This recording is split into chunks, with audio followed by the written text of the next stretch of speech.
And are we live? Yes, we are. All right.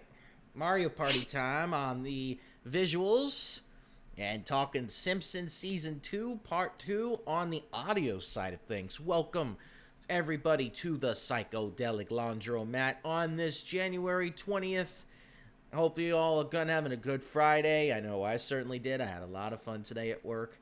Just doing my thing, loving the atmosphere and everything. So, it is time now to have some fun tonight. I almost sound like that guy from Crazy Taxi, but getting some rest of the season 2 of The Simpsons out of the way because we only got through 10 episodes the last time around, and for me and Soph and Mooney. We'll be here pretty much going over the rest of the season while we got a little Mario Party action going on the screen. For those of you that are into the retro one, the one that screwed up everybody's palm hands when they're trying to No, rotate, that one. the one with the control stick. Yeah, that is the one that I'm surprised they even put on the Switch in the first place.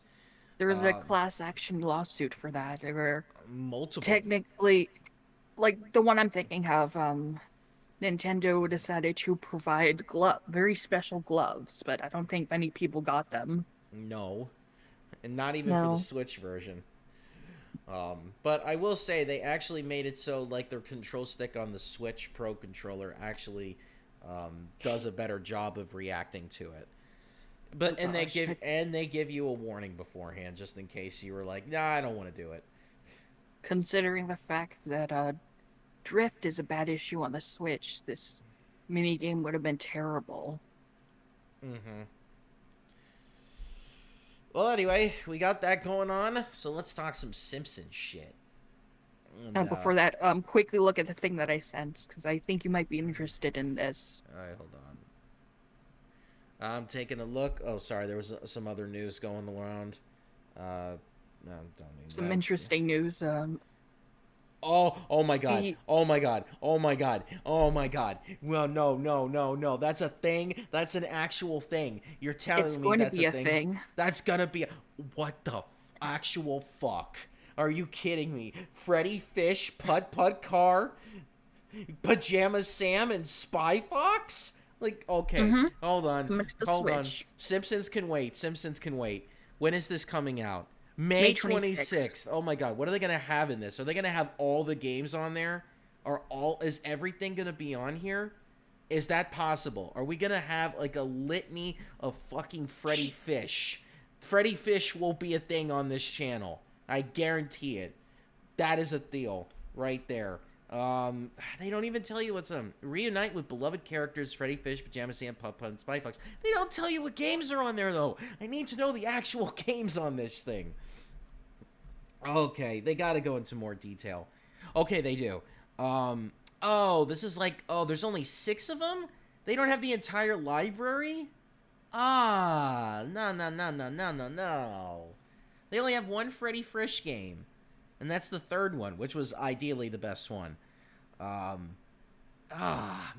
they don't have the entire collection. That sucks. But I mean, hey, if this is the best of what they had to offer the whole thing, then I'm not complaining. But I want it to be like Sonic Mega Collection, where they just have all of it on there. But it's only 6 games. So I'm just like, no, they got to be able to put more of them on there. Oh, that sucks. But hey, it's a good thing that they're actually doing this, because these humongous games need to be shown to people, because this was the shit back when I was growing up. Like, my friends would make CDs of this. They would copy the game on these CDs, and they would spread the CDs around the entire neighborhood, because everybody wanted to play fucking Freddy Fish.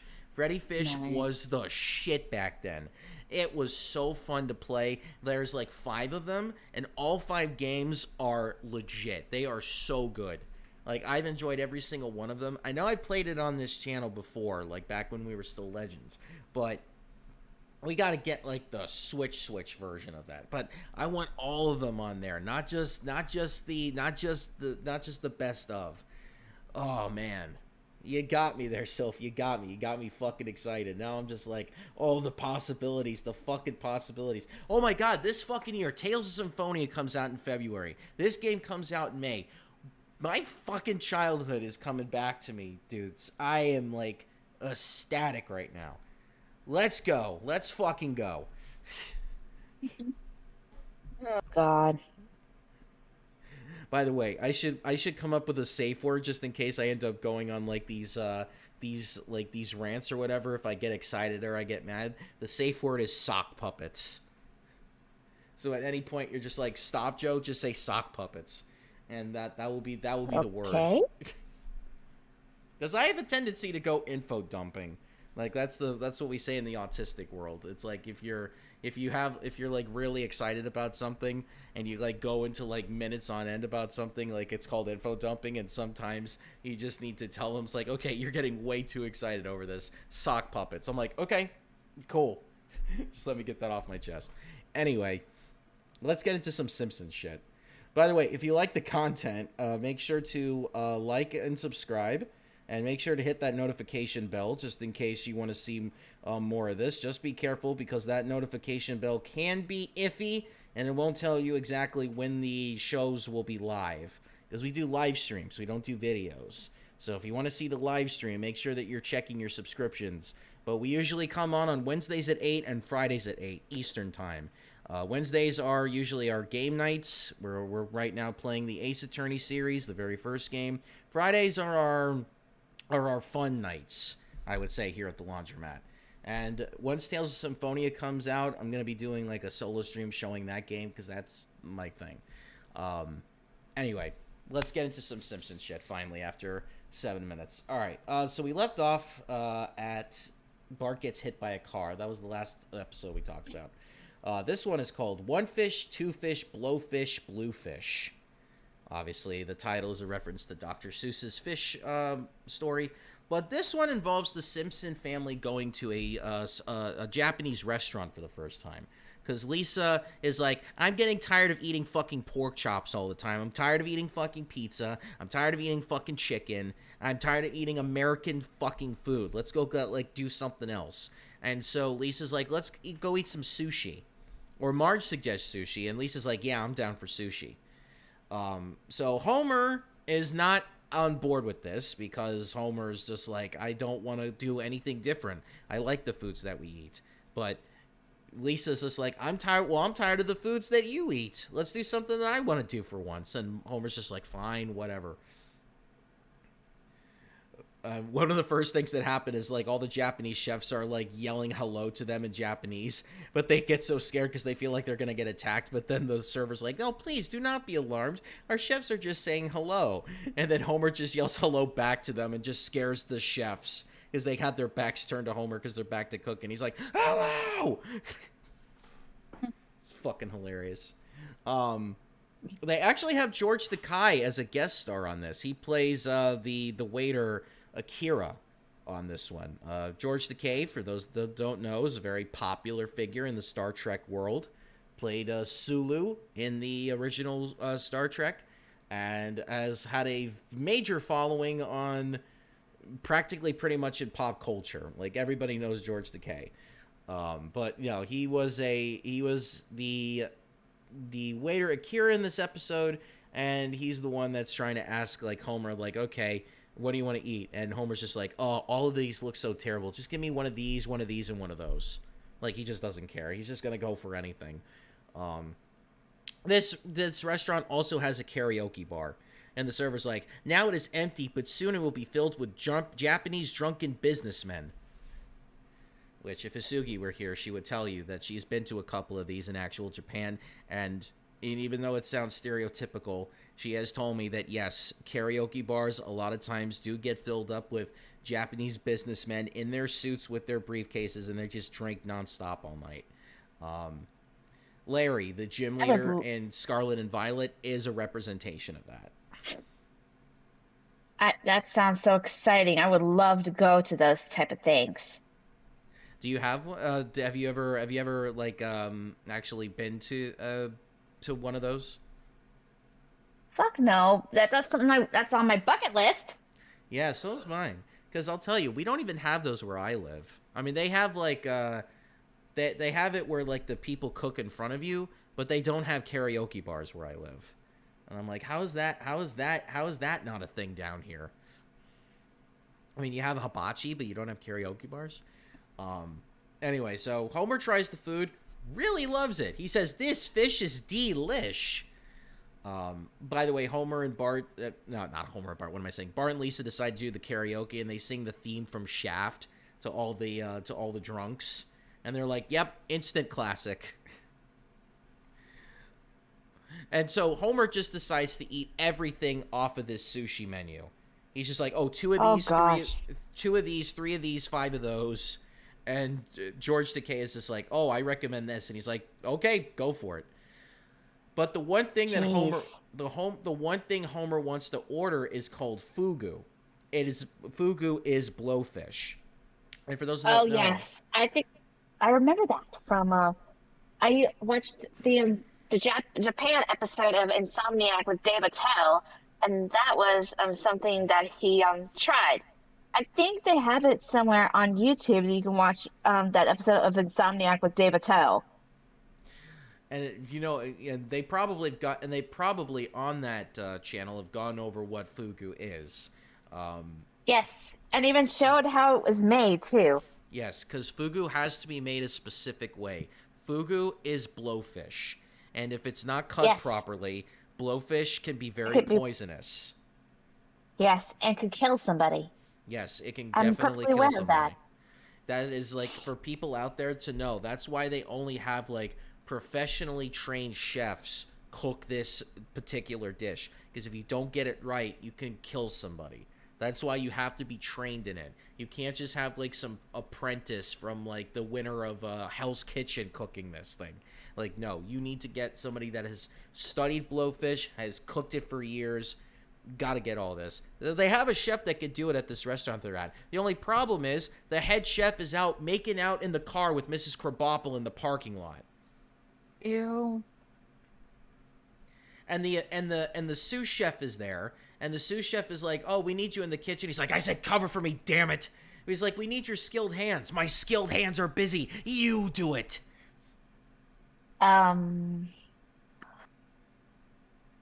Like, he was more, you can tell, obviously, this is a guy that really just cares more about, getting laid than, trying to serve good food.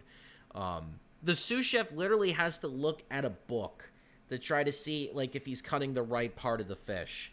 And after he deflates it, he's, like, trying to get him to concentrate. But then Homer just yells out, "I want fugu!" And it scares the chef to the point where he just cuts the blowfish. And without even know what he cut, he just decides to serve it.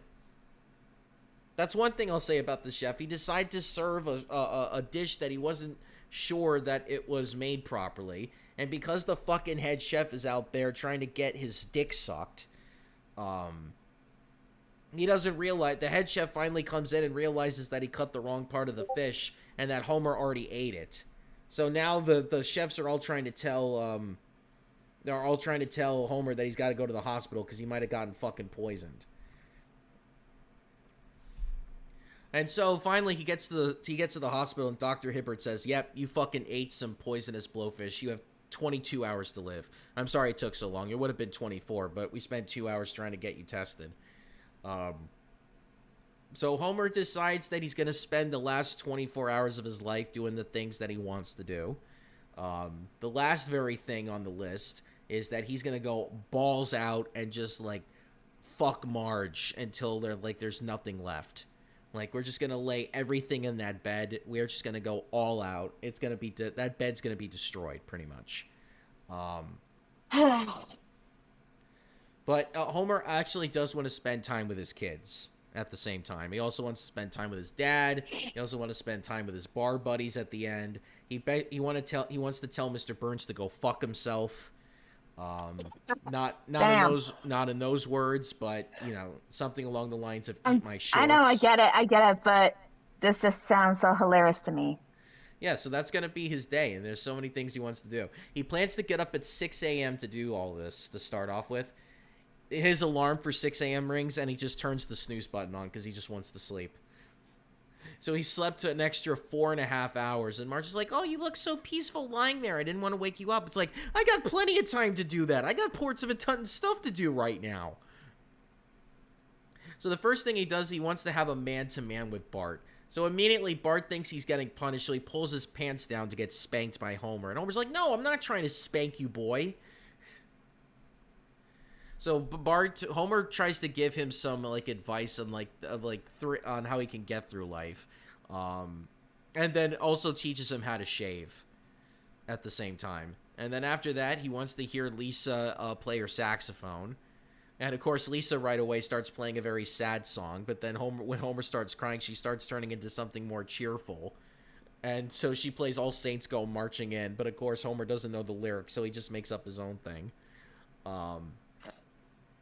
Sounds like me in a nutshell. He goes to Flanders because they don't have a video camera, so he goes over to borrow their camcorder. Flanders, meanwhile, tries to invite him to a barbecue, and Homer's like, I'll be dead. I'm not going to his fucking barbecue. Oh, I'll go. Sure, why not? So anyway, he goes to make the videotape for Maggie, so that he can try to, make a... It's like, well, you're older now. You probably don't even know who your father is, unless you've already taped over this. But I want to let you know I want you to know what your father, Homer Simpson, was. He was a kind man, a gentleman who loved his children very much. Seconds later, the phone rings. He goes out of frame, but it's enough where he can see his ass right in front of the camera. He starts scratching it. And he's like, yeah, who's this? Bart's friend Milhouse. Bart, get your ass down here!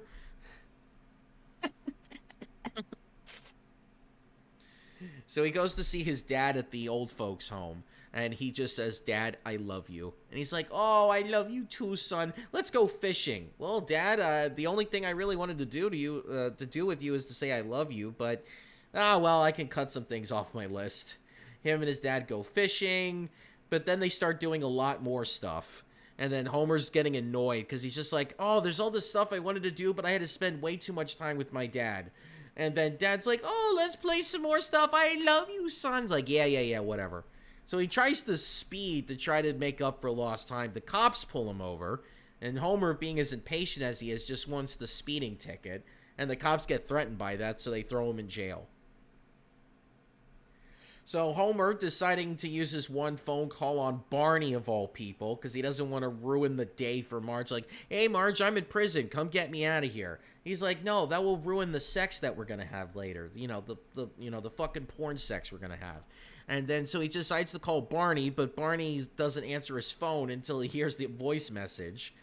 And so, he needs $50 to get out of prison.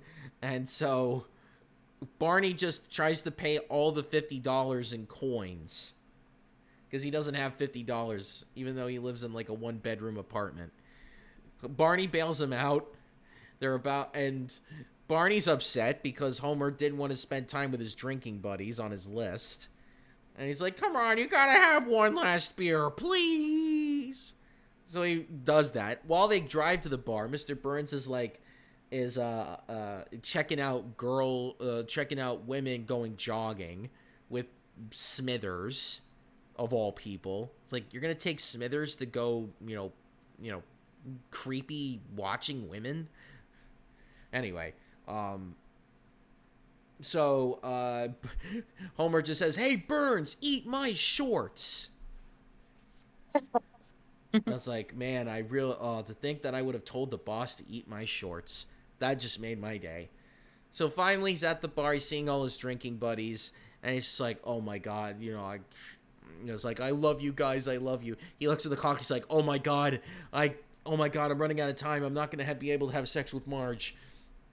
So Barney tries to get into the car to try to drive Homer home, because Homer wasn't allowed to drive his car because it's still at the jail, I guess. They didn't explain why. And so Barney gets a flat tire, so Homer just decides to run all the way home and starts banging at the window, Marge! Marge! Finally, he's like, oh, thank God I'm home. Let's go. And they start just ripping off all their clothes. But before they get into, like, the intimacy thing, like, Marge writes Homer a poem or wrote a poem while Homer was gone. And Homer's just like, yeah, just read it. Let's go. Let's get this train rolling. She goes through the poem, and then finally Homer's like, oh my God, that was so beautiful, Marge. Then they do unsurmountable things to that bedroom. Who knows what. Homer just kisses all of his children goodbye for the last time. By the way, they have not told the kids about what's happening. Only Marge knows what's happening, because they didn't want to alarm the kids at all. So Homer, in his last dying minutes, decides to listen to, like, Larry King on videotape. And then, he just passes out from listening to Larry King on the cassette. And then, Marge walks in the living room and finds Homer, like, slumped over in the chair, and she assumes he's dead until he sees his drool. And he's just like, oh my God, his drool is warm. He's still alive. So by the miracles of Dio, Homer is alive and well. And he says, you know what? I'm going to live life to the fullest now. And living life to the fullest for him is just sitting in front of the TV eating potato chips and watching bowling. And that's how that episode ends. Self just put in the fucking Mo joke.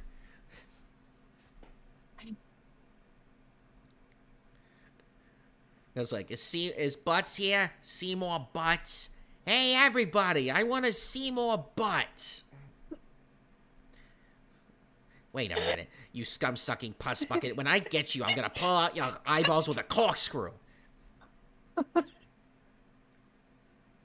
And also, if Fugu poison is eaten, the face soon starts to numb. The fact Homer felt fine for hours was evident enough he didn't consume poison as feared.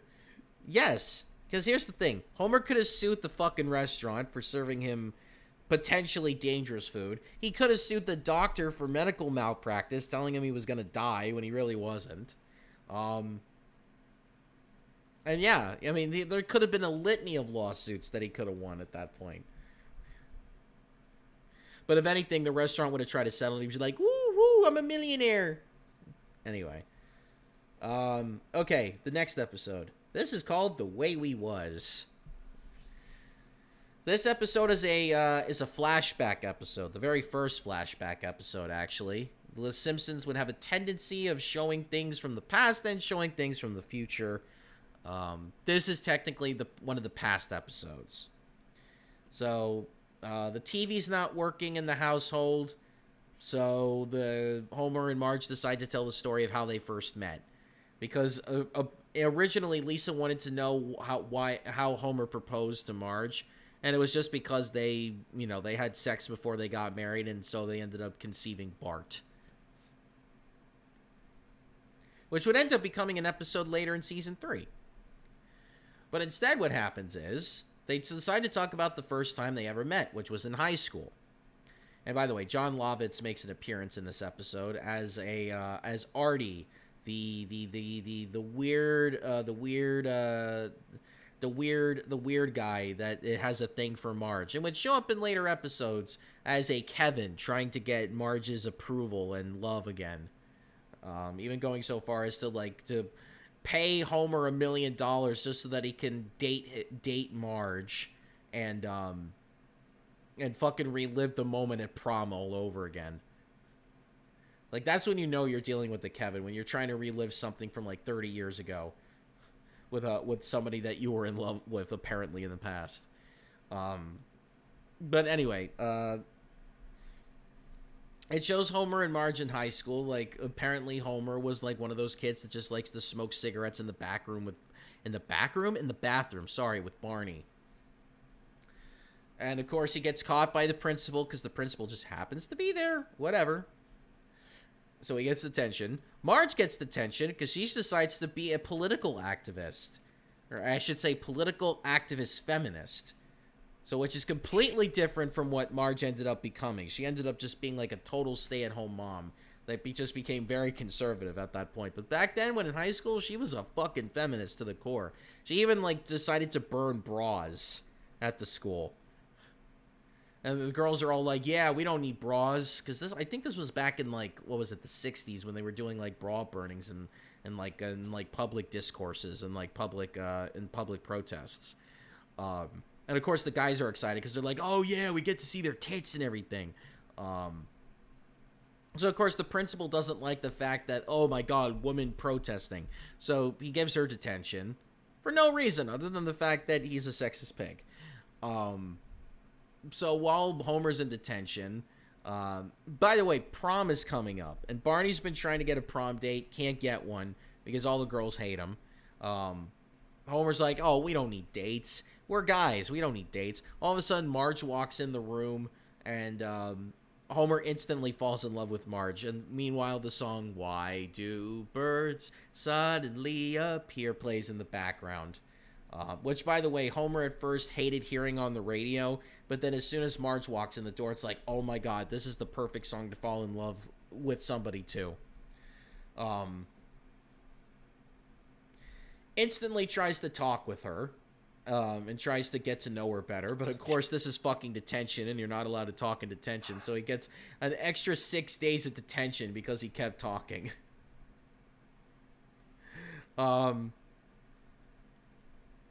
So Homer decides to tell his dad, who, by the way, is just like a fucking dick. Like, Grandpa was just a fucking dick when he was younger. He's like, Dad, I'm in love. I was like, okay, son, grab a beer. It's time we had the time this talk. He's like, but Dad, I don't drink. Cut the crap. I just collect the cans, Daddy.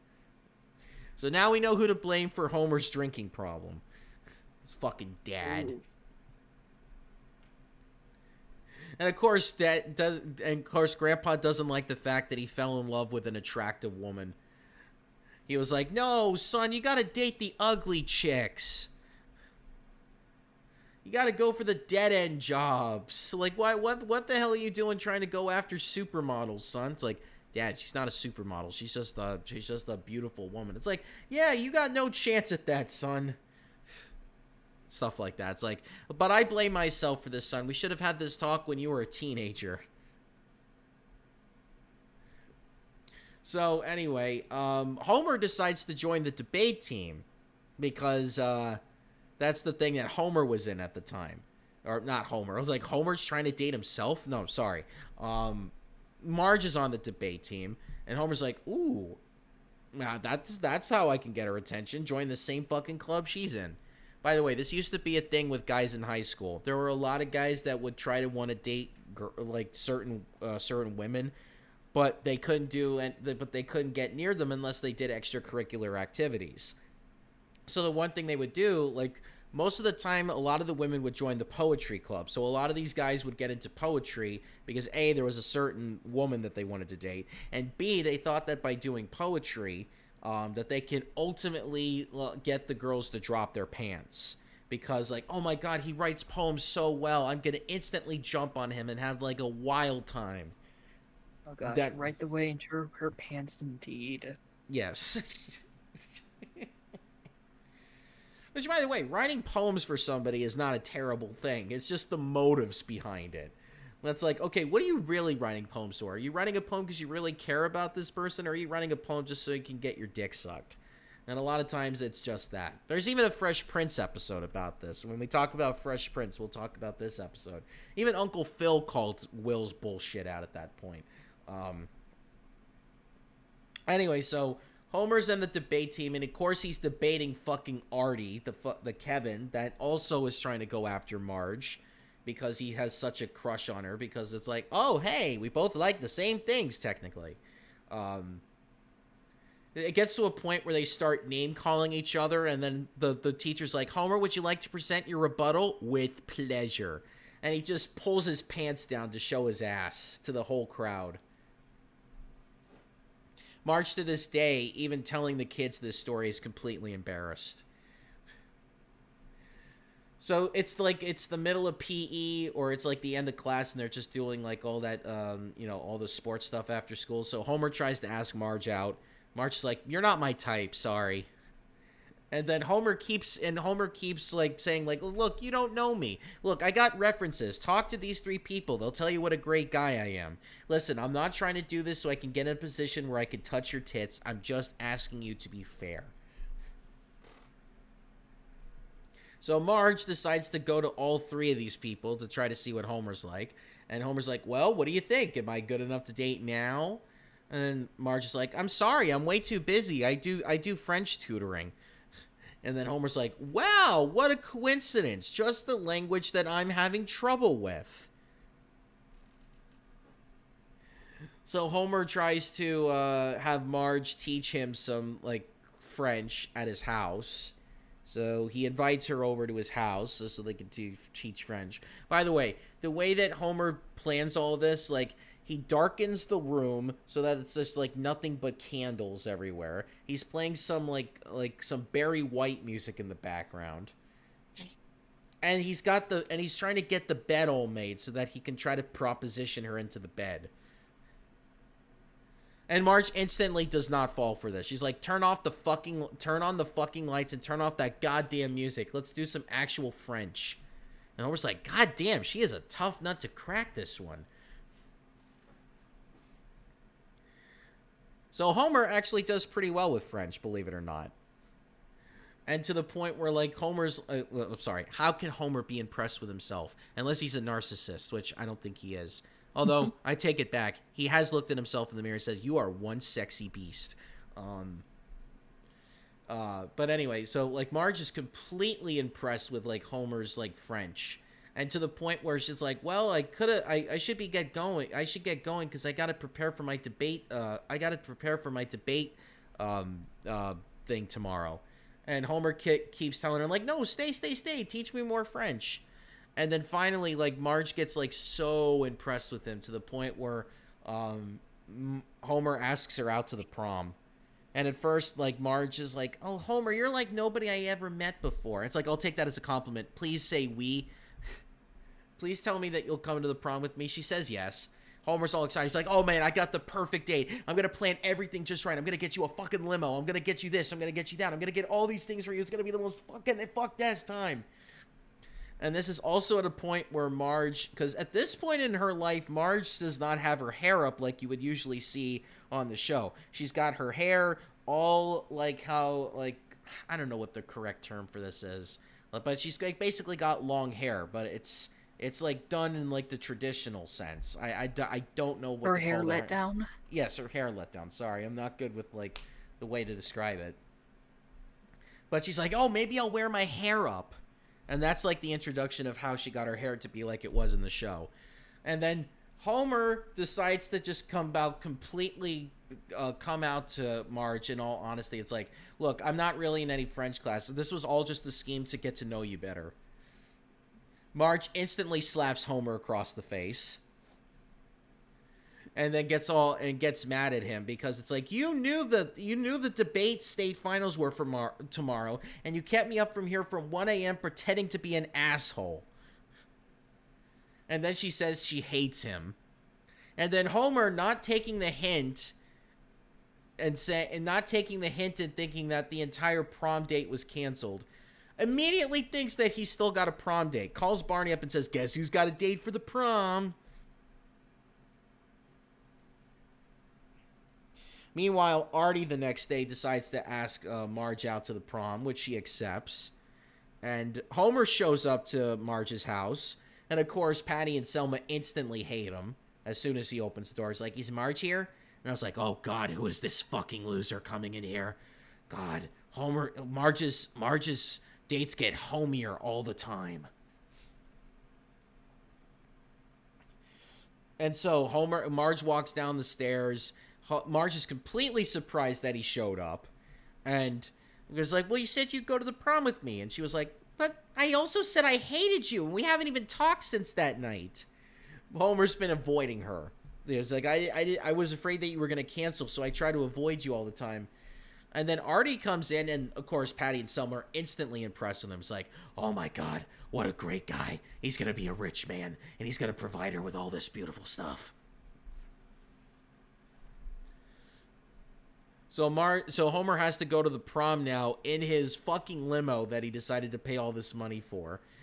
He's now got to go to that prom all by himself and watch as Artie and Marge become the prom king and queen. By the way, also Barney is streaking naked across the entire prom thing, and the principal's like, Oh "Well, gosh. that," and of course the principal immediately says, "Well, that guy just received an eternity of detention." As apparently that's all principals are good for in these cartoons, just giving people detention for whatever reason. So yeah, Artie and Marge become the prom king and queen, and they dance, and Homer's like, I can't watch this. This is way too embarrassing. So Homer's like, crying on the staircase to the gym, and Marge comes to him and says, Homer, why are you acting like this? Why can't you accept that I'm at the prom with somebody else? And Homer's like, but because I thought we were meant to be, I thought you were going to be my Disney princess and we would have lived happily ever after. I mean, I was so sure that you were the one. How can I be wrong on this one? And Marge is like, well, you just are. So, Homer decides to go all the way to make out Reef. Artie and Marge decide to do the same thing. Of course, let's just say Artie is very inappropriate with Marge in the car, and Marge is not a fan of that, so she fucking slaps him across the face and demands that she be taken home. And Artie, as he's opening the door to let Marge out of the car, she's like, Marge, I hope you will not tell everybody that about what I just did to you. I am so respected, it would damage the town to hear it. So Marge realizes, wow, the guy that I thought that was like my best friend is actually a dick. And as she's going to open the door to go inside, like, her father is like singing praises about Homer. Like, he's like practically a simp for Homer, believe it or not. And of course, Marge's mom isn't. Like, she's a simp for Artie. Like, imagine if you had parents that were both simps for, like, two different people. And you have to, like, oh my god, how did my parents end up becoming bigger simps of these two people than me? Oh gosh, imagine your parents getting into a shipping war over who you date. Yes, that's basically what the Bouvier family did. Oh gosh, this is worse than, like, the whole Twilight thing. It would have made it even worse if, like, Bella's parents were still around her, and the dad's like, I want her to be with... Oh, fuck, what's that werewolf guy's name? Jacob? Jake. I want her to be with Jacob, and then the mom's like, I want her to be with Edward. Exactly. And then they start hitting each other with shovels. Why shuffles? Because that was a joke in a Twilight parody. Oh, I was gonna say, is this a high shovel situation where they're gonna smoke weed after this? By the way, there's gotta be I wish. There's gotta be at some point where we all like hang out in real life and we all just smoke weed. Anyway. And if not, we'll just get Munchie and just get some like edibles or whatever. You guys see who I'll get a plain thing of Ben and Jerry's. There you go.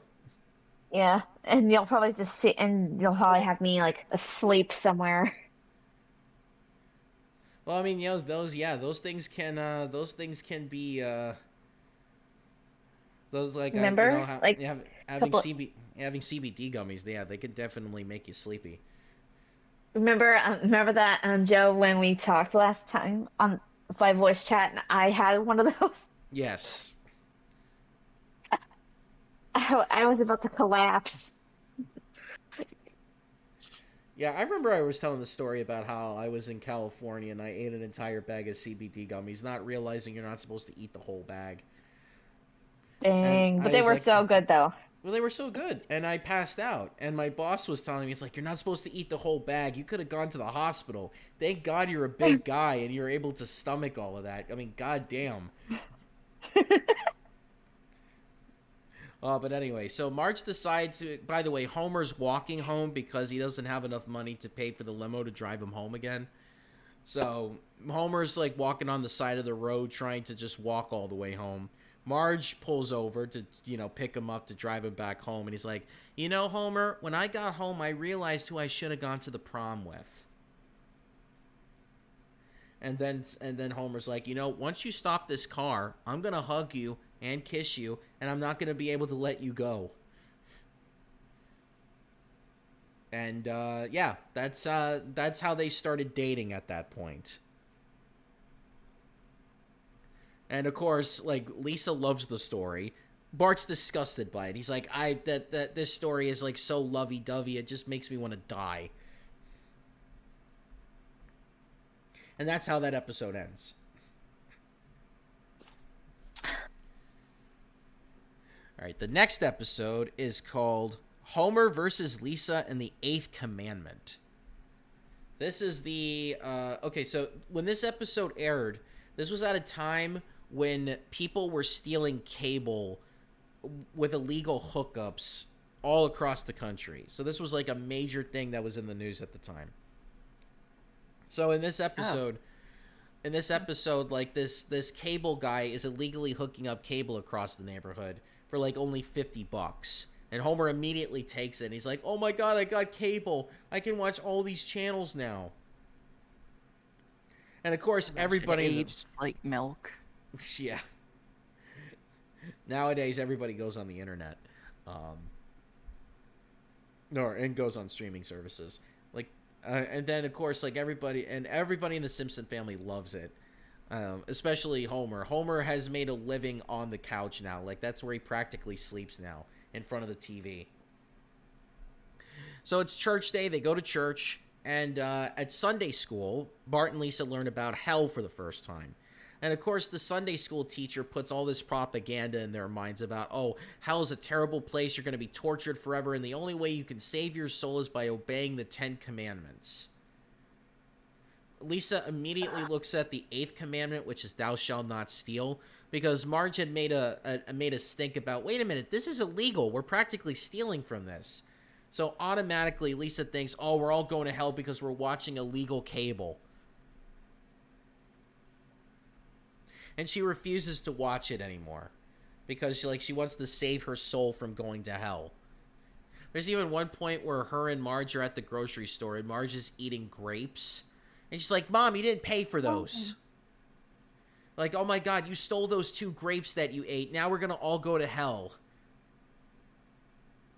And so I remember that. And there's a little joke where Marge is like, what is the price check for a grape? And it's like the cashier's mad about it. It's like anything else. He's like, "Yes, I ate 2 grapes. Please charge me for them." "Oh, 2 grapes? Who cares? Just charge me something, please." "Yeah, all right. I need a price check on 2 grapes." "Yeah, you heard me, Phil. 2 measly stinking grapes." Meanwhile, Lisa's smiling throughout the whole process. Because she's like, "Oh my god, I saved my mother's soul from eating 2 grapes." So, like, Lisa even goes to Homer. It's like, "Dad, why is the world such a cesspool of corruption?" "All right, Lisa, what's making you think this?" "Well, at Sunday school, we learned that stealing is a sin." "Well, yeah. But everybody does it. I mean, we're stealing cable as we speak."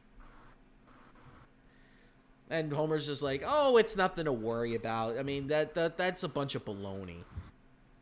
And then, of course, the big boxing pay-per-view is coming up between Little Mac and Donkey Kong. Oh, no. Actually, it's, what do they call it? It's, not Channing Tatum. What am I saying? It's, Frederick Tatum. That's the name of the boxer that they put on The Simpsons. That's supposed to be a parody of Mike Tyson. And then, and they got some other guy that's going to be on there, too. And Homer's instantly kissing all the cable wires. He's like, "How could one insulated cable wire bring so much happiness?" Meanwhile, Bart is trying to sneakily watch the adult channel. Like the softcore porn channel that back in the day was all fuzzy, and you had to mess with the rabbit ears in order to get like good reception. So Bart's doing that, and then Homer just instantly walks in on Bart's like, "Oh, here's the channel I was looking for." I was just watching the sports channel, Gary. Why, you little... You say, son, you shouldn't watch that channel. It's only for mommies and daddies who love each other very much.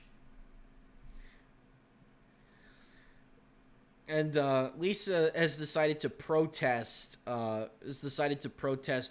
the pay-per-view, and he's like, "I'm going to protest while you decide to have everybody else over to watch it." And Homer's getting fed up with Lisa's morals. It's like, oh, what the fuck? Why is she being so moralistic about this shit? It's just fucking cable. Why is she getting her panties in a bunch? And Marge is like, we need to get rid of the cable box. It's become an evil presence in this home. And Homer's like, Marge, I've never put my foot down about anything, but I'm going to put my foot down on this. The cable box is staying.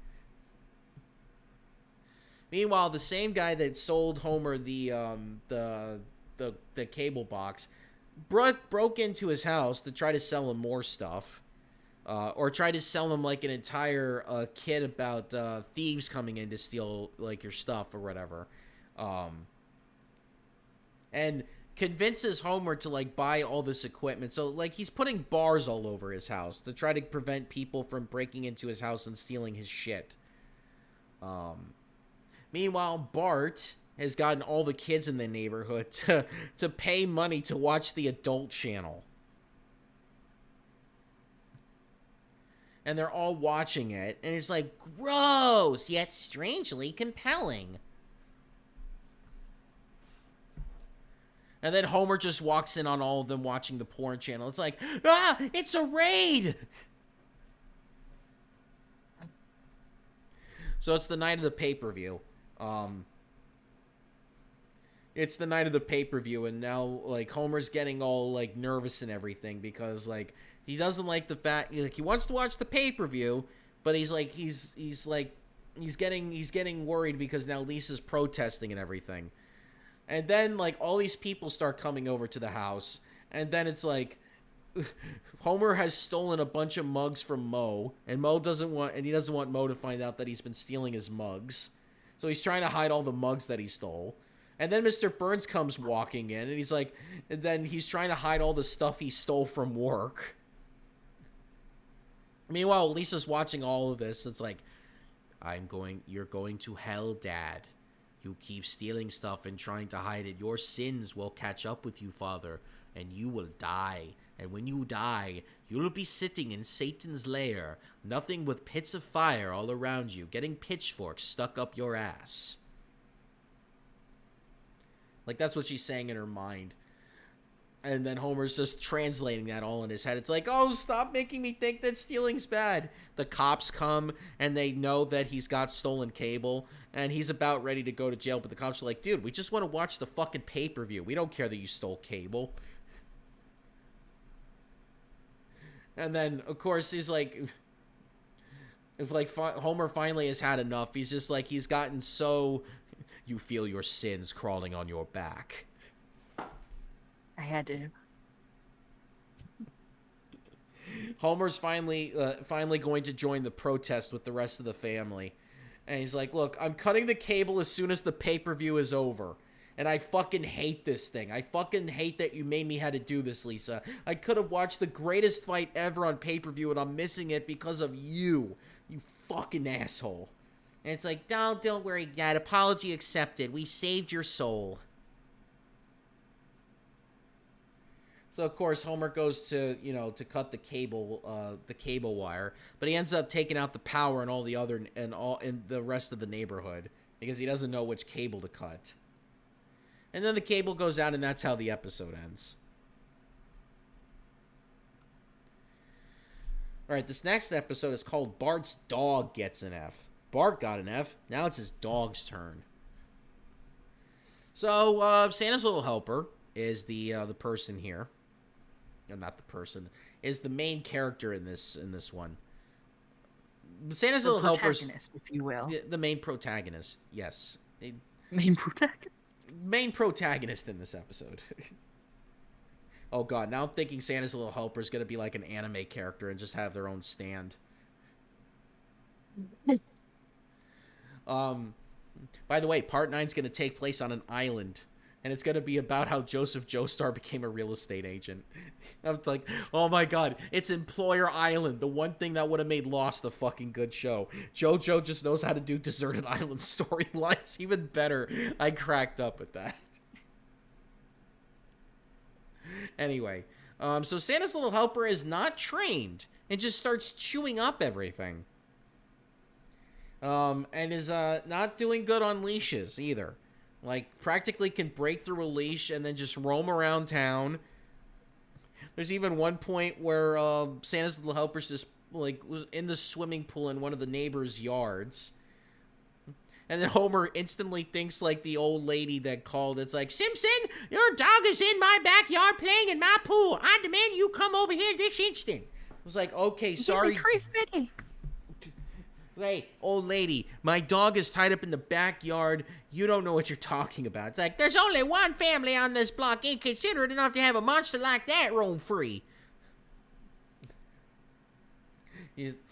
And then the best build-up to a comedy thing ever comes next. He's like, I am going to explain this to you one more time, and then I'm going to hang up on you.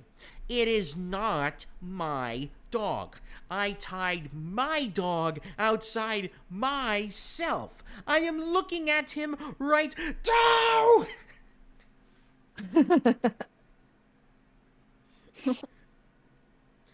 Flanders comes walking by after Homer gets the dog from the pool, and he's got assassin sneakers. And no, not like legitimate sneakers that assassins wear, but like they're called assassins. And they're $125 to get. Apparently they're supposed to be like the best sneakers on the planet.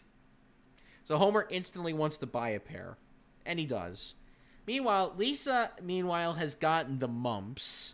So she can't go to school, so she's fucking sick. So while she's sick, Marge decides to bust out the Bouvier family quilt. And she's like, Lisa, for 5 generations, all the women of our family have put a square to this quilt. Now it's your turn. So she does. So here's everything that happens during this time. Santa's Little Helper chews up the shoes, chews up the fucking quilt, chews up the macadamia cookie that Homer bought at the mall that's about the size of a fucking, water cup. Like that thing, that thing is fucking big. Oh, I know the cookie you're talking about. Those big cookies. Yes. So he eats the big fucking cookie, which, by the way, thankfully it was macadamia nut, not chocolate chip, because that dog would have died at that point. Even raisin would have been dangerous. Yes, but these were macadamia nuts, so Santa's Little Helper got away with it. But, like, Homer's reaction to the dog eating the cookie was like a murder just happened. Like, of course, Marge is devastated over the quilt. And she's like, my quilt, 6 generations ruined. But, like, Homer reacting to the cookie being eaten, he's like, just start ugly crying. I've never seen a man ugly cry over a cookie being eaten. It's like the funniest thing ever. And he's like, oh, this is not happening. This is not happening. And again, it is happening. Like, if there's a clip of, like, Homer crying because his cookie got eaten, then he's just, like, ugly crying. I gotta find it if I can. Anyway, Homer decides he wants to get rid of the dog because it's like it's just eating everything.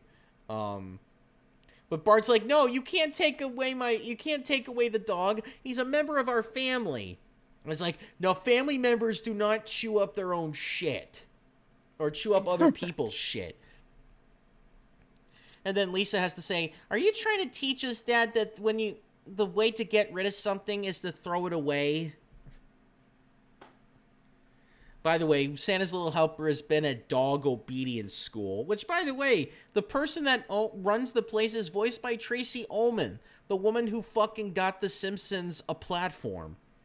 Because she aired the short cartoons on her show at the time. And she was like a fucking like fan of The Simpsons. It's like, yeah, put it on my fucking show.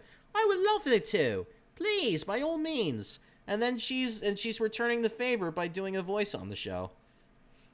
So, I mean, obviously, she's like Tracy Ullman means a lot to the Simpsons creators, and she means a lot to them because without the both of them, they wouldn't have ever made it. So it was great seeing her in a role.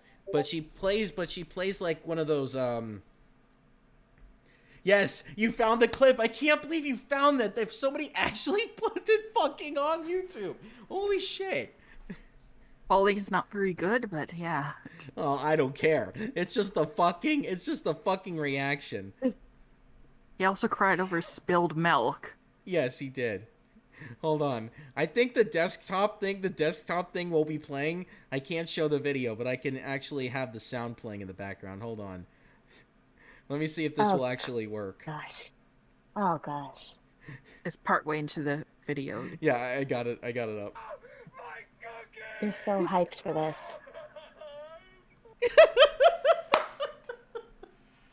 It's like my cookie. He's just fucking crying over it. So good. Oh man, I wish we could show the clip, but then again, Disney will come after us, so they can't show it. When haven't they? Well, probably because like the video itself is poor quality, so Disney's not going to go after bad quality videos. I don't know. Anyway, so Tracy Ullman plays like the dog obedient school instructor, and she's like, first of all, she tries to get the people to say, look, if your dog doesn't obey, like just pull the chain on your dog to make them pass out. Like that's like her first rule. Their second rule is to try to get the dogs to stay. It's like, okay, I'm going to make it so it's going to be tough for them to eat this beef Wellington.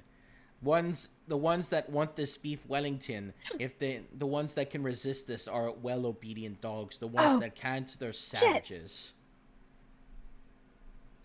Why the fuck would you do that to a dog? Like, beef Wellington. And isn't that like fancy food too? That is like Gordon Ramsay. That's Gordon Ramsay food right there.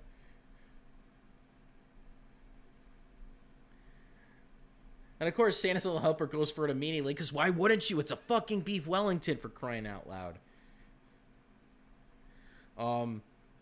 Meanwhile, while this obedience thing has been going on, Homer's been trying to find a suitor to take Santa's little helper, and finds a suitor in that, and finds like a farmer that's willing to take Santa's little helper, and like one of the things like he's going to do is he's actually going to breed with the dog. Just find another dog like him that's a female, and he's just like, well, we're gonna have a lot of happy baby dogs on our hands. Gosh, please don't let this be a Cruella de Vil type thing. No, the farmer's not Cruella de Vil. Although it sounded way too good to be true. No, there is a season 5 episode where Mr. Burns plays the role of Cruella de Vil. They basically do a 101 Dalmatians parody. Oh god damn it!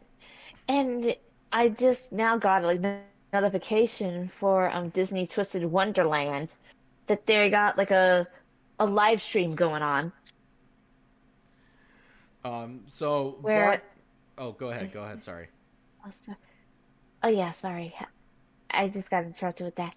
Because for those who haven't known me for a bit, I'm sort of the gamer of the group, and it's one of the things I've brought up before was this one called Twisted Wonderland, where it's basically the Disney villains like are represented at this school called Night Raven College, where you meet like some of the people that are based off of them, who are the house wardens of their dorms. I'm just gonna leave it at that so I don't get yeeted by the creators. Fun fact that the art style for this was actually done by the creator Yana Taboso, who did Black Butler. Sorry for that little tangent. Go ahead, Joe. It's all right. So Bart goes over to Tracy Ullman's like, would it be a big deal to just let my dog pass, even though it's gonna fail? And then Tracy Ullman's like, I am a respectable instructor. The world does not need another college graduate who doesn't know how to sit. And then a desperate attempt, like, Bart tries to go into his backyard and, like, trying to force Santa's little helper to do all these, like, things because he doesn't want to lose his dog. And Santa's little helper's like, I don't want to do any of this shit. I'm not one to sit. Come on, sit. No. Sit. No. Sit. No. It's like, Bart's getting frustrated, and then Lisa just comes in and says, Bart, he's not going to do this now. Don't spend your last few hours tormenting him. Have some fun. Play with him. So Bart and Santa's little helper just spend the entire time in the afternoon, like in the rest of the night, just playing in the backyard. And then, of course, like, Bart gets so upset because he's just like, oh my god, I'm gonna lose you, and I don't want to lose you. You're my best friend. My parents are taking you away from me because you don't know how to fucking sit. All of a sudden, Santa's little helper just sits. After he just said the word. He didn't even command him. He just said sit, and all of a sudden he just did it. And he's like, wait a minute, did you just fucking sit? Did you just sit? And Santa's little helper's just staring at him. He's like, okay. Lay down. Santa's little helper does it. He's like, what the fuck? Shake my hand. Okay. Stay. You got it. Speak. Ruff. Oh, right! He's fucking graduating! Dad! He's fucking... You fucking suck, Dad! Suck it! Bork. Yeah. This never gets old, guys. Almost feels like a running joke here. Whenever Sylph does the Bork thing, we all crack up. Even Tracy Ullman's like, you son of a bitch. And gives him like a graduation thing. He's like, good show. And then at the end, they do like those things like, where are the dogs now? Santa's little helper bit Bart. Homer didn't mind. And that's the way that episode ends. The next one is called Principal Charming. So if you wondered, this is a Skinner episode. And yes, this one does have a another Most Tavern crank call. But this one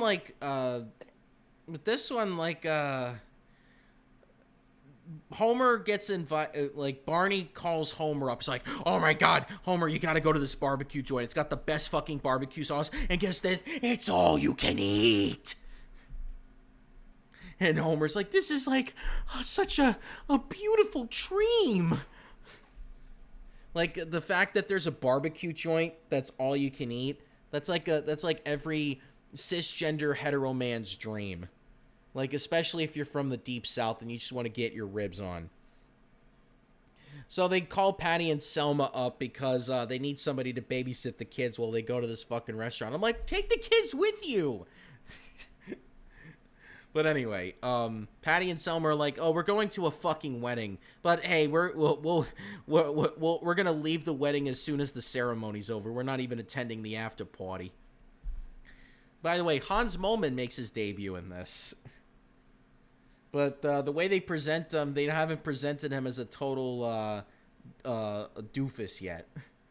But anyway, Patty and Selma go to the wedding. And there's some backstory to this. Apparently, the guy that's getting married had a crush on Selma. And it's like, hey, do you mind if I sit down with you, Selma? Is anybody sitting here? Patty just all of a sudden just jumps in. It's just like, yeah, she's sitting with me. Beat it, chump. And then so he instantly goes to another woman. They fall in love and they get married.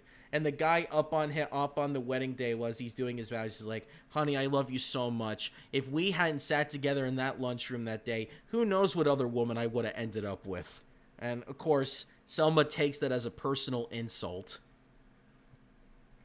So they go and, as they're babysitting the kids, like, Selma's just like, oh my god, I'm 40 fucking years old, and there's no man out there that wants to marry me.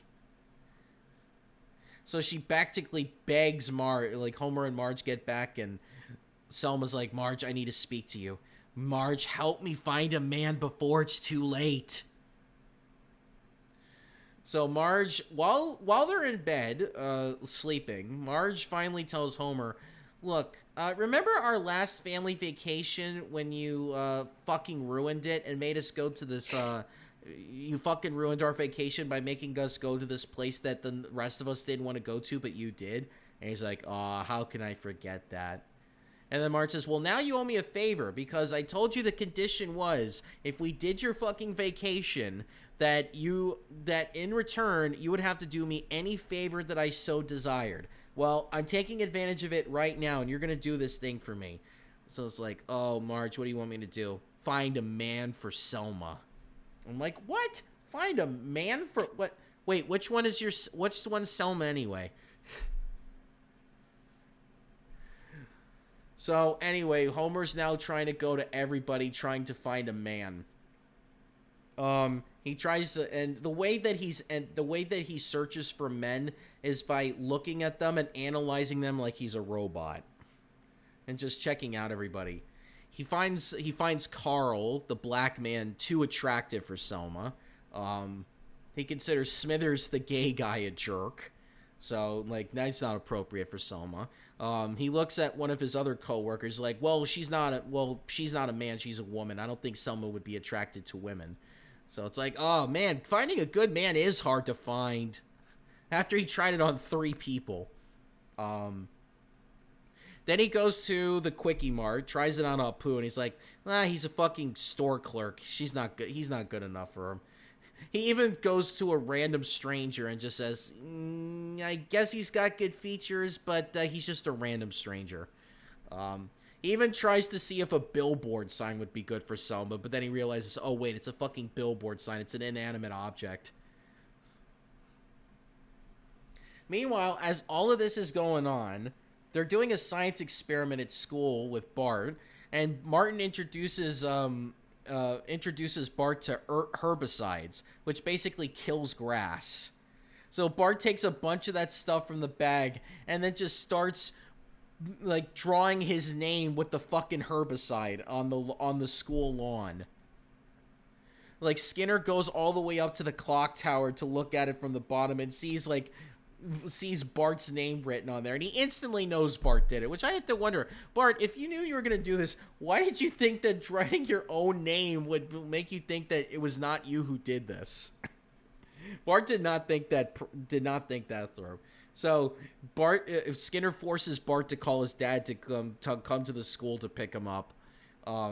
So he tries to get a crank call in there. He immediately calls Moe's bar because he knows that Homer's going to be at the bar. He's like, "Hi, is Homer there?" "Homer who?" "Homer sexual." "All right, just a minute. I'll check." Homosexual? Hey, come on. One of you guys has got to be homosexual. Homer's just like, "Hey, not me." And as Moe's trying to threaten the person over the telephone, he's like, "You're going to do what?" "I'm sorry, who is this?" "It was Principal Skinner." "Oh, sorry, Principal Skinner. Sorry, there must have been a cross line or something." "It's for you, Homer. I think Bart's in trouble again."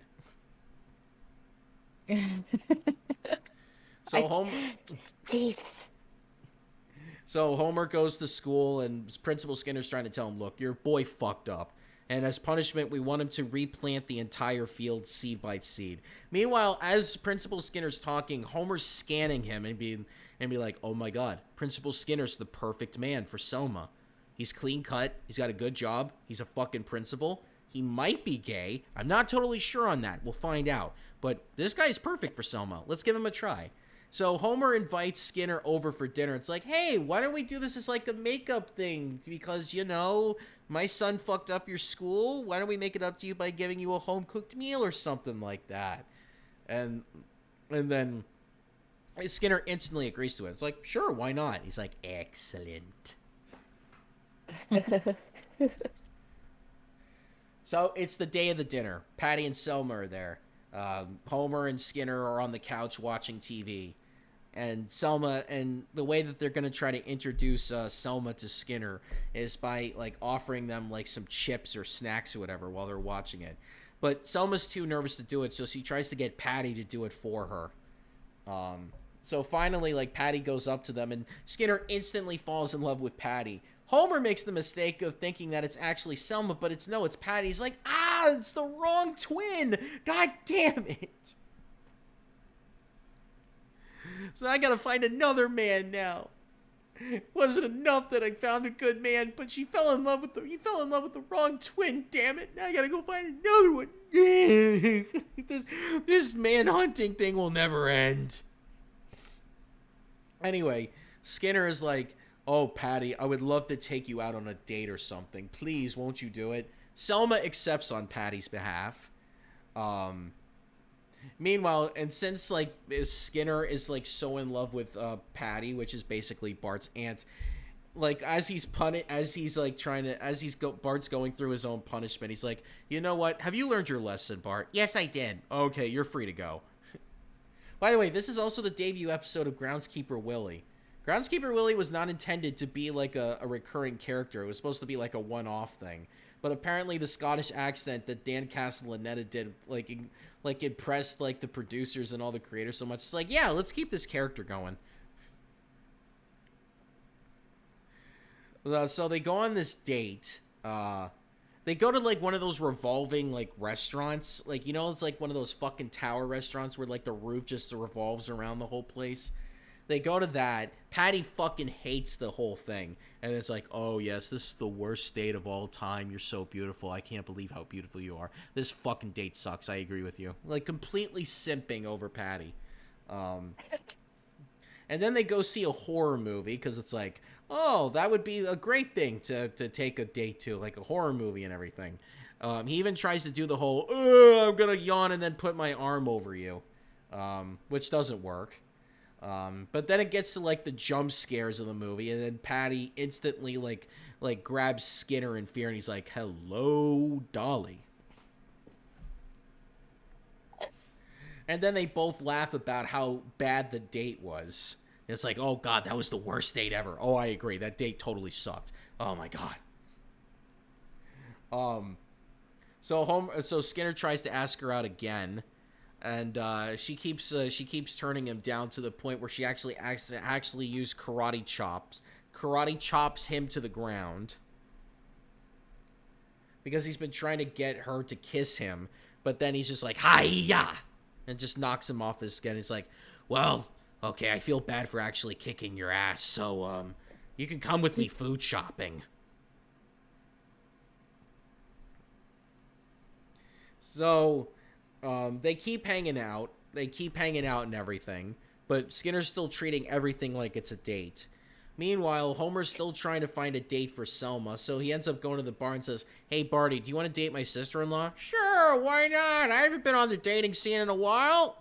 Because I'm a fucking drunk. So anyway, Skinner finally admits to Bart that, listen, I'm gonna propose to your aunt. And how long has it been? Just fucking weeks. Oh, okay, so there was a little time skip. Okay. I would say maybe not weeks, maybe days. Oh, never mind then. Yeah, because I don't think because there's no set. The episode doesn't give any indication how much time has passed, but it just seems like days, maybe even weeks. I don't know. But there's even one point where Patty's just like, okay, one kiss, but I don't want you bragging to your friends about how you scored. Meanwhile, Selma's looking through the door hole out, like from the inside to the outside, and like it's just, and the way that the animation looks, it's like the two of them are just like are like eating each other's mouths, as she's looking through the peephole, and then Selma's just like, oh, I'm sure there's a video of it somewhere. I mean, if we could find my cookie. Somebody's got video of like Skinner and Patty kissing through the door hole or whatever. It fucking looks like they're eating each other's mouths or whatever. But anyway, Bart finally tells Selma that Skinner's gonna propose to Patty, and she's like, "Thanks, kid. You just made my day." Thanks, kid. Sorry. You sounded like that was like Ron Perlman's Hellboy there for a second.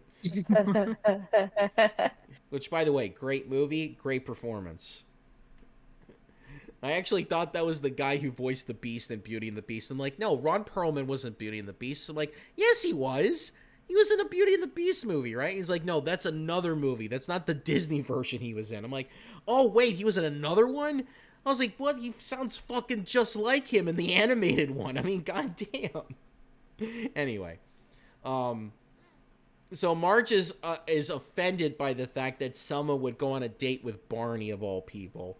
But it's like, look, and Homer's just like, listen, your sister's not going to do any better. I mean, do you think she's going to find like a fucking like a Hollywood movie star or a fucking television star that just went to prison recently to be her husband? Like, yeah, like those are going to happen, foreshadowing. I didn't find a video, but I found a screen cap. Yeah, pretty close. Post it.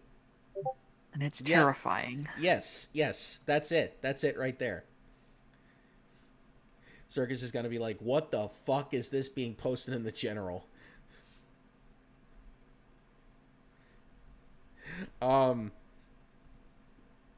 Anyway, Selma finally walks into the kitchen. It's like, oh, Homer. It's like, Homer, there's no denying it. You're right. It's time for me to accept my fate. I'm not meant to date attractive men. I'm here to date the ugliest men possible. Like, Selma's basically given up at this point. So it finally comes time for proposal night. They climb up to the top of the clock tower. Meanwhile, Skinner's gotten Bart to spell out the words, "Marry me, Patty," using herbicide.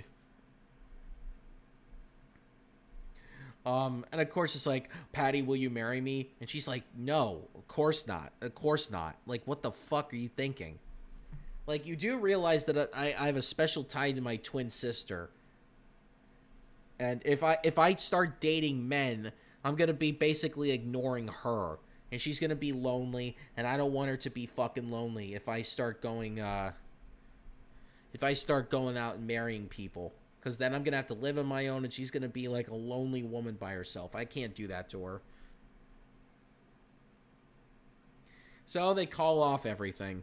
Skinner's on the ground crying. He's like, he's just lost the woman that he loved for like days. He looks up at the what are those things called? When you see like an elementary school and they have like the messages underneath the name of the school. You know what I'm talking about?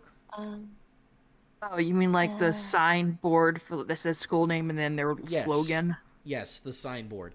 On the signboard it says Bart Simpson rules the school, or he's like the new principal.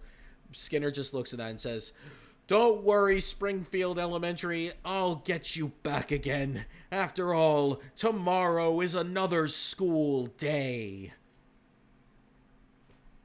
So he decides to take out his frustrations on Bart by forcing him to replant the entire backyard, or the entire schoolyard.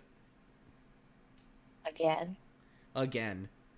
Even though Skinner made Bart do it as a marriage proposal, it's like, I don't care, I'm taking out all my aggressions on you, kid.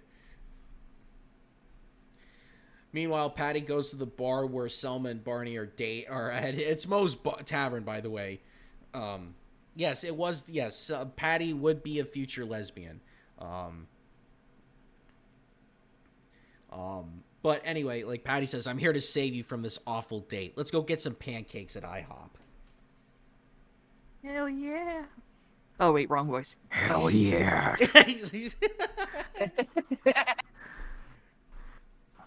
As long as we could get bacon and eggs.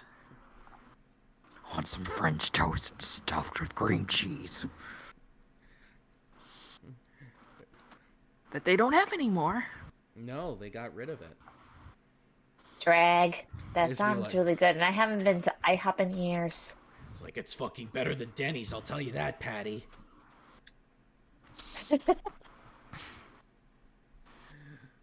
Anyway, so yeah, that's how that episode ends. Okay, so the next one is the Danny DeVito episode. This one is called Oh Brother, Where Art Thou? Which, by the way, would end up becoming a Coen Brothers movie. Not the same plot line, but anyway. So this one, Homer finds out that, well, first of all, Grandpa Simpson goes to a McBain movie. McBain is basically James Bond if Arnold Schwarzenegger played him. That's McBain. That's the McBain movie series. Of course, Grandpa Simpson hates the movie, so he tries to get his money back, but then he ends up getting a heart attack while doing so at the same time. Oh, shit. So, but the family has to go see him, and he's like, "Oh, Grandpa, you'll be fine." I was like, "You just had a simple heart attack. You'll be fine. You just need to recover." So Grandpa finally tells him, it's like, "Homer, I have a secret to tell you. You have a half-brother. It was a long time ago, before I met your mother. I was at a carnival one day, and I saw the Dunk the Clown lady, and it turns out not only was she, like, in charge of the game, but she was also a fucking prostitute. Or sex worker, I should say. And then a year later comes by, and she's like, "Oh, hey, by the way, remember when we had sex last year? Well, I have a fucking baby, and it's yours." So they drop it off at the orphanage. And then Grandpa marries Homer's mom. And then Homer's mom says, "Abe, I don't want Homer growing up thinking that he has a half-brother. You must never tell him this story. Promise me." "I promise." And then Grandpa's like, "Oh, God, I just told you the story. Forget I ever just told you this." So now Homer makes it his mission to try to find his twin brother. Twin? Twin. Sorry, Half-brother? half brother. Sorry, I'm getting my family members mixed up. Anyway, so he tracks him down in Detroit, Michigan, which is, by the way, the place where the auto cars are made. It's basically car country. Finally gets the number for he finally gets the number of the guy. His name is Herbert Powell, is his name. And finally gets the call, and finally gets the right number. And he's like, is this H. Powell? By any chance, does the H stand for Herbert? Yes. Herbert, were you adopted? Yes. From the Shelbyville orphanage? How did you know that? Because I'm your baby brother, Homer. And he's like, "Homer, I think you and I need to get together." And it turns out Herbert Powell is fucking loaded. He's got a fucking mansion the size of, 10 neighborhoods. I'm exaggerating, of course, but he's got a fucking big house. Turns out he's the owner of a car company. That's failing, by the way. Like, he's like, "Every day we're losing to the Japanese, and I want to know why." And it turns out this Herbert Powell guy, not only is like he a failed businessman when it comes to cars, like he's a very lonely man. And he doesn't, and the reason why he's lonely, it's like he doesn't know where he came from. All he knows is that his parents were loaded, his foster parents were loaded. He doesn't know who his real family is, and he's like, "I can't run a successful car company if I don't know my roots, and I don't know what my roots are, and I'm just a lonely man." And then meeting Homer for the first time finally brings joy to his life. And Herb and Homer realize, "Oh my God, we look exactly alike, except you have hair, I don't, and you're thinner than me." And then Herb says the exact same opposite of him. "You look just like me, but you're bald and you're fatter than me." They start hugging and everything. It's like, oh my God, I'm finally meeting my soulmate for the first time. Not really, because they're brothers, but Platonic soulmates can be a thing. yes, that too. Herb instantly loves Bart and Lisa and Maggie. It's like, "Okay, call me Unky Herb." Aw. Oh.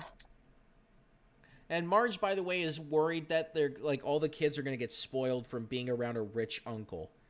And it's like, "Oh, stop it, Marge. They're here to have fun." It's like, I don't want them to have fun, because if they get fun, if they start having fun here, then they're gonna start wanting this stuff at home. It's like, we can't spoil these kids. If we spoil them, they're never going to grow up to go out of the house and get a job and everything. Anyway, Herb allows Homer to get a tour of his car company, and he actually meets two of the designers of the cars, and finally, Herb gets fucking upset with his employees, because they're like, you're telling Americans what they want instead of asking the American people what they want in their fucking cars. And then Herb's like, Homer, I want you to help me design a car for all the Homer Simpsons out there. So he gets all of his design team together. Basically, Herb is pulling an Elon Musk at this point. Oh, God. He tells his he decides to tell his entire design crew that, A, Homer's going to design all of this car, and you're going to listen to everything he says. 2, I don't want to see anything until the presentation happens, because I want to be totally surprised. Homer Simpson is going to be the man that saves this company and creates the future of driving forever. At one point, Herb has to give Homer a pep talk because the car designers are taking advantage of him. And he's like, come on, you need more confidence. I need you to go in there and basically tell them what type of car you want. Which, by the way, Homer does, except his ideas are completely bizarre. They're, like, completely out there. Like, it's like Homer's like that one guy that criticizes of, like, Homer is like one of those guys that criticizes a video game. Like, he's the one, like, imagine if there's 100 people that critique this one video game, 99 love it. He's the one guy that hates it. And he's got to put in his, and he's got to put in, like, his own style to the game to make the game. So he's better. the douchebag who gave Breath of the Wild a 7 out of 10. Yeah. No, even worse. He gave it a 1 out of 10. Was this the car? Or like somebody that decided to screw with a 100% on Rotten Tomatoes on a movie. Yeah, he's the guy who puts 0% on a movie that's got 100% on there. Yes, that is the car right there. That is the car. In fact, It was in Hit and Run. Oh yes, no wonder. Of course, it's in Hit and Run. Because I was about to say these look like Nickelodeon SpongeBob graphics right here. So it's like, of course, it's GameCube. Anyway, so all the designers at the car company are concerned because Homer's got these bullshit ideas, and they call him up and say, Oh gosh. and of course Herb is like, well, I'm glad you're nervous because that means we're on the right track, and doesn't listen to them at all. And says, just do everything complete It's like, okay, here's what you're going to do. You're going to call me back. You're going to hang up, call me back, and say the exact opposite of everything you just said. Basically, Herb Powell wants a bunch of yes men on his team. So, it's the day of the presentation for the car. Everybody takes a look at the car, and it's exactly what we're seeing on our private Discord here. Everybody hates it. Even Herb hates it on first sight. By the way, Herb did not even look at it before the presentation even started. Didn't even take a look and say, yeah, this is definitely something to put up in front of the people. This is like Elon Musk that one time when he was trying to put a fucking Tesla car where the windows can't get shattered. And what they did to demonstrate it was they took like a brick to try to throw it through the car. It's like, hey, if we try to throw this brick at the window, The it won't bulletproof break. glass thing. Yeah, And bulletproof it glass. shattered. And then it shattered. Yeah. And then they were completely fucking embarrassed by it. And it's like, that should have been the time. And that was like the beginning when people realized that Elon Musk was a sham. But everybody realized that Herb Powell was a sham at this point. It's like, what does this monstrosity cost? And he's like, Jerry, what's the sticker price? $82,000? This monstrosity cost $82,000? By the way, that's also a YouTube clip for The Simpsons. A very classic line. Danny DeVito yelling $82,000. It's fucking funny as hell. But the entire car company gets bought out by a Japanese company, a Japanese car company. So like Herb's worst fears came to pass. He got bought out by his competitors, and of course they fire him. So now he has no, he lost everything. He lost his house, fucking everything. And Herb blames everything on Homer. Doesn't take any responsibility on his own. Completely blames everything on him. It's like, if you never came into my life, Homer, none of this would have happened. I have no brother. And by the way, everybody hates this episode for that specific reason. They hated the ending so badly that the writers of the show had to make a sequel because of how bad the ending was, because nobody watching the show wanted to see that ending. So they had to do a sequel where Herb Powell comes back in season 3 at the very end to try to do a redemption arc, which we will get to when we talk about season 3. But Bart is like the only one that likes Homer's car, and he's like, "Oh, thanks, son.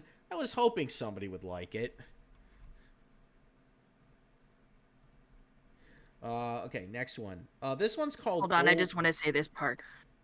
This car would eventually be in the Simpsons Hit and Run, where you have to... We're on level 5. For the mission 8 is too much. Where you're playing as Apu, like, you need to purchase the car from Homer in order to be able to carry all the diapers he needs for his babies. Oh my god. Apu's babies, not Homer's. I was like, what? Yeah, I was about to say. Oh yeah, the octoplets, you mean? Yep, the octuplets. Yes, Manju, the original Octomom. Alright, next episode's called Old Money. This one involves Grandpa Simpson. The family has a rule where they have to hang out with Grandpa for a day once every month. So every time, Grandpa just ends up coming back to the old folks' home with some beef jerky in his hand, which he hates. Like, Grandpa hates hanging out with the family. And the family's like, "Oh, what can we do? What's someplace fun that we could take Grandpa next time?" And they decide to go to Discount Lion Safari the next time around. Meanwhile, while he's at the old folks' home, he runs into this woman who ends up they ended up switching the medication that the two of them are supposed to have, and they end up falling in love, I guess. So they decide to hang out in the rec room to, take their medication and everything. But the way they take their medication is like very sexual. If I could put that loosely. The way that they're taking their pills, they're doing it in a very foreplay-ish way, I'll say. Like, they're even moaning as they're taking their medication. And I guess the whole joke is like, oh, isn't it funny that old people are trying to be horny? And I'm like, here's a spoiler alert. Yes, they can be. They still have sex when they're 80, god damn it. So anyway, Grandpa decides to ask... the woman's name, by the way, is B. B-E-A. And so Grandpa decides to ask B out on a date, which they end up going on a date, and they end up becoming a couple. And by the way, B's birthday's coming up, so Grandpa's going to spend B's birthday with her. But it happens to be on the same day that Homer and the family decide to take Grandpa to the lion safari. Of course, Homer doesn't believe that Grandpa really has a girlfriend. He thinks he's schizophrenic. That's like, oh, that's great, Dad. You, the old man, think that you have a girlfriend. Oh, that's great. She could come with us. Hey, there's room for all your friends in the car. And then just takes Grandpa away against his will. Homer gets lost in the lion safari, and they get stuck in the middle of a lion's pride. So basically, Simba and his entire harem surround the car and basically make that their home. So fucking Simba practically stopped Grandpa from going on a date with his girlfriend and Mr. Birthday. And so finally, like some lion hunters are able to save Homer and his family, and B gets back. Homer, sorry, I'm misplacing characters again. My God, Grandpa gets back to the old folks' home and tries to catch up to B before missing her birthday, but Jasper tells Grandpa that B passed away over the night. Her left ventricle in her heart Whoa. burst. Oh, that fucking sucks. Yeah. There's even a joke that they do. It's like, oh, Jasper, they may say she died of a burst ventricle, but I know she died of a broken heart. I'm like, Grandpa, that's the same thing. So the fact they were able to get in a joke in during a tragic moment, I thought that was pretty impressive.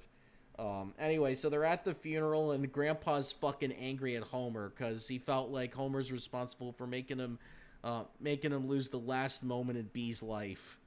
So he's like, I'll never speak to you again, son. And by the fact, you're not even my son anymore. Meanwhile, Phil Hartman comes back as Lionel Hutz to tell Grandpa that B actually, before she passed away, decided to put Grandpa in her will and gives him a check for $150,000. Whoa. So now Grandpa's got to figure out what he wants to do with the money.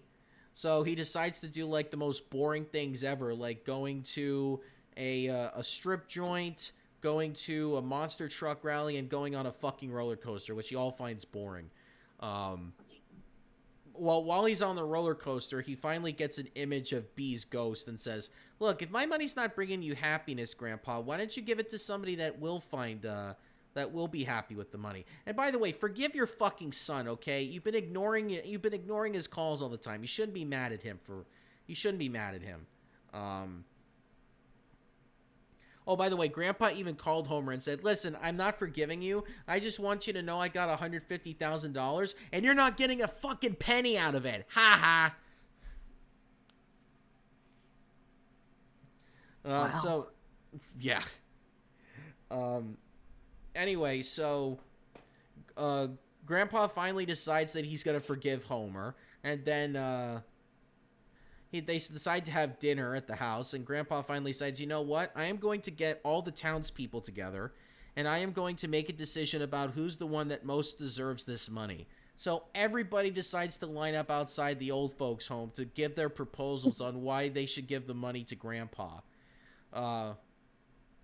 So Otto, the bus driver, says like, hey, listen, I want to use the money to customize the school bus. And he's basically gonna give the bus a bunch of graffiti on it, and he's like, "Hey, note the cobra wrapped around the naked chick." Grandpa denies that. Mr. Burns comes in and says, "I just need the money because I'm a rich man and I just want more money." And then Grandpa says, "Get the fuck out of here." Mo comes in with a fucking treasure map and says, listen, I found this fucking treasure map, and I think that I just need the money so that we can get all the equipment so we can find the fucking treasure. It's either a treasure map or a direction to some guy's house, but to find out, we're just gonna need some money to get it off the ground.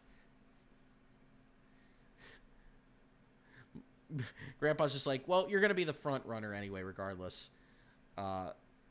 Circus's favorite character, Dr. Marvin Monroe, comes in. Oh, He's God. got this idea for an isolation chamber, and he's going to put a baby in there for like 18 years to try to see how the baby survives in this fucking chamber. He's like, oh no, the isolation chamber's already built. I need the money to buy a baby. And my theory is it's gonna feel a lot of sympathy towards me, and it's gonna treat me like I'm a father figure because I trapped it inside of this fucking chamber. Bart comes in next and basically treats Grandpa like he's Santa. And it's like, hey, let's see. Here's what I want, Santa. I want a tear gas pen, a blowgun with paralyzer darts, nunchucks. I want to buy that baseball card where the guy's flipping the bird, and I want a monkey.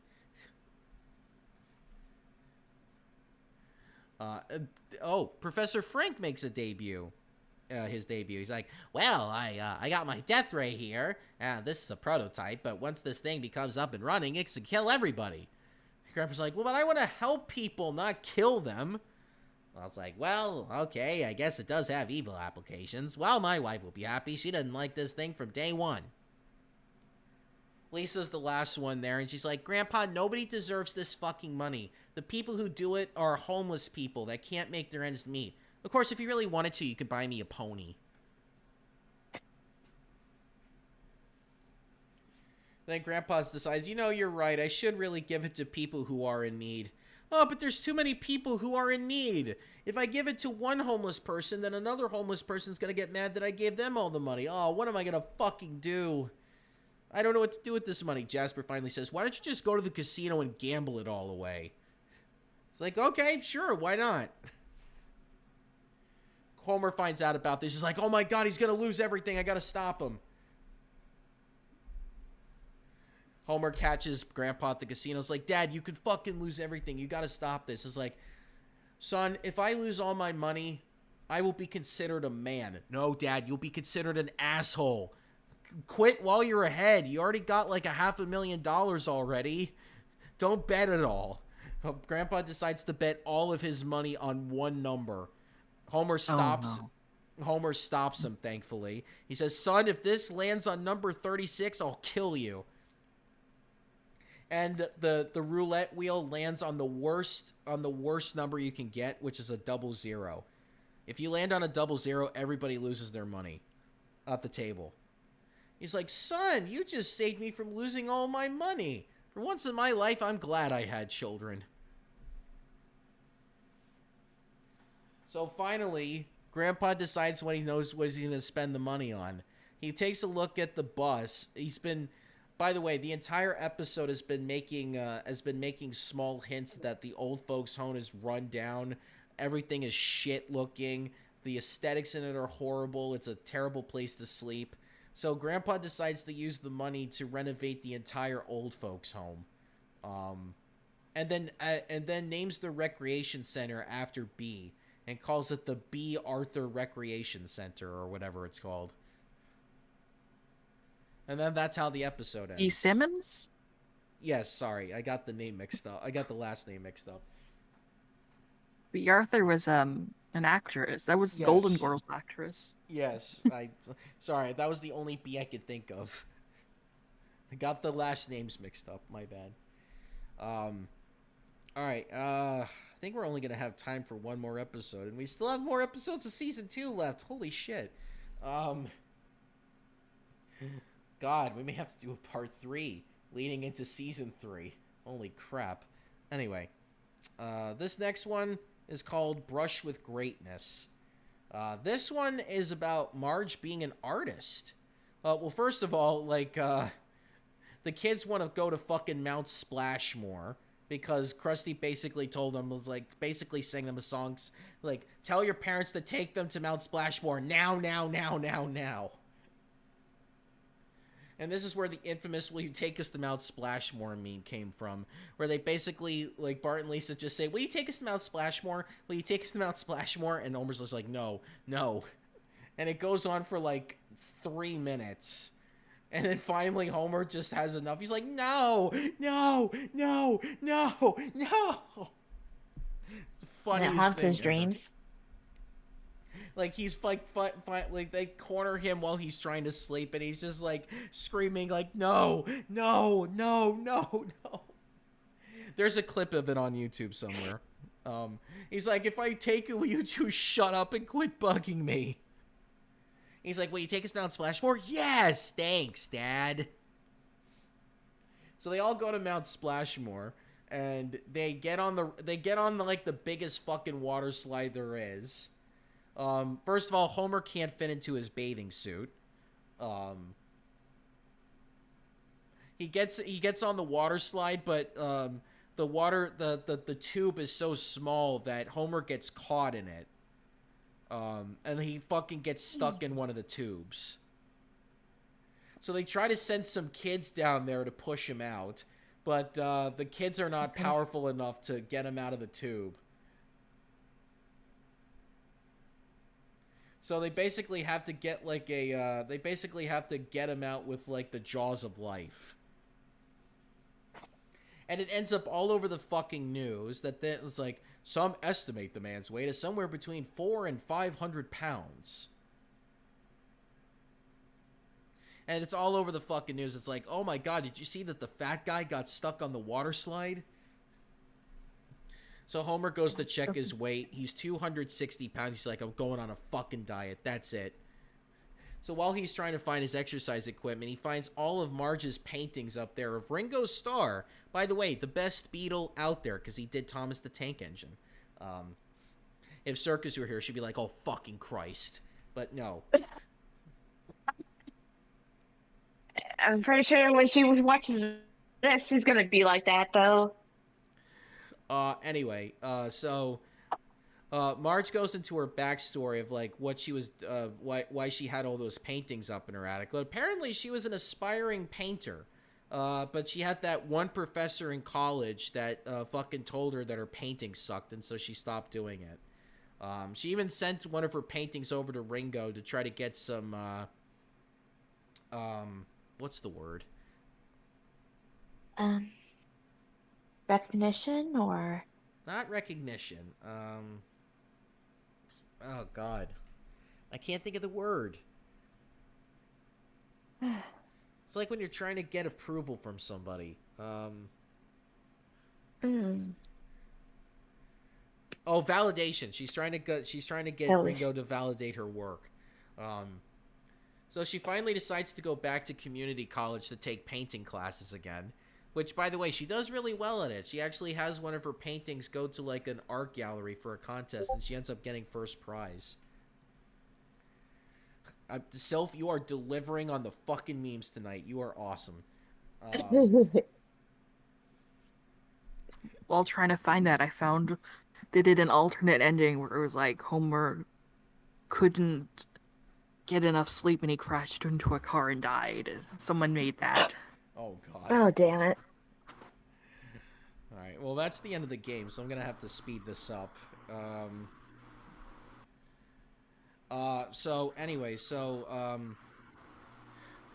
Mr. Burns, by the way, has been trying to find a piece of art that will increase his profile. So he decides to get the help of Marge to make him a painting that will help him improve his self-image. But he ends up being a dick to her. And he's like, I can't find his inner beauty. He's such a monster. Like, he even goes so far as to make fun of Homer losing weight and say, wow, you lost 30 pounds? You're still fat as hell, asshole. And Homer's just like, oh my god, and then just runs into the kitchen to start gouging on food. Because it's like, well, Burns, what's the point? If he still thinks I'm fat, then what's the point of doing this? It's like, no, Homer, he's a fucking dick. He's like, I can't make Mr. Burns beautiful. I'm not an artist. All of a sudden, she gets a letter from Ringo Starr saying, Marge, you are one fucking good artist. And by the way, I am the best Beatle. Don't let anybody else tell you that. Don't let anyone else convince you otherwise. I just put that in there. So Marge getting that validation from Ringo is like, okay, I'm going to fucking paint him. She gets an idea because here's the thing. Marge walked in on Mr. Burns naked while he was trying to Oh, prepare. no. And so she decided to paint him naked. And then Holy shit! So it's time for the art presentation. By the way, Burns hasn't seen the painting yet. So everybody gets there, and everybody's completely shocked at the fact that Marge painted a naked Mr. Burns. And then Marge says, listen, the reason why I painted Mr. Burns naked is I wanted to show people that even though he's an evil human being, there's still a frail, naked body that is basically God's creature. God made God made human beings naked when they first came onto this world. They are still vulnerable and beautiful when they're naked in this state. And that's her reasoning behind it. After she gives that explanation, everyone's like, oh my god, this is a fucking great painting. She's fucking right. Even though he's an asshole, I like this painting. And then Mr. Burns is like, actually, yeah, you know what? It's not bad. I actually like this. Oh, by the way, thanks for making my dick normal. Thanks for not making fun of my dick. and it's dick size. And Marge is like, I thought I did.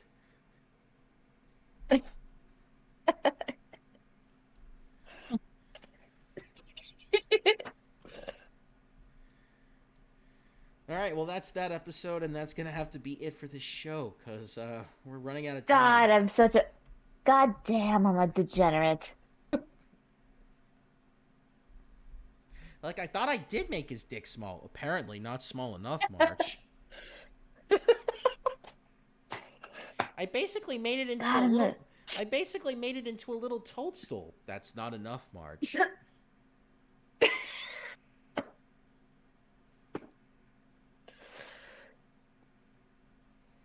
The degeneracy is strong within me tonight. All right. Well, I mean, that's going to have to do it for us tonight. We're going to come back with this next week. We still got... What do we got left? We got 6 episodes of season 2, and then we still got to do so much of season 3. So this omnibus is going to fucking continue. We're just going to get through this.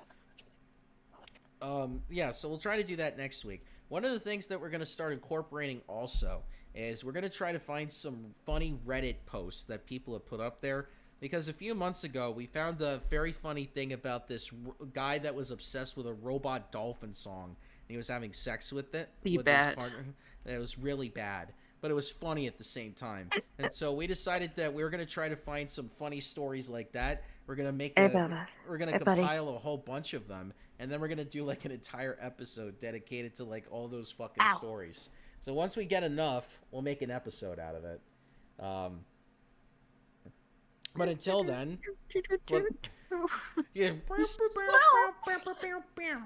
anyway, yeah. So we'll leave it here tonight. We'll be back on Wednesday for more Ace Attorney. So we're gonna do the investigation part of that.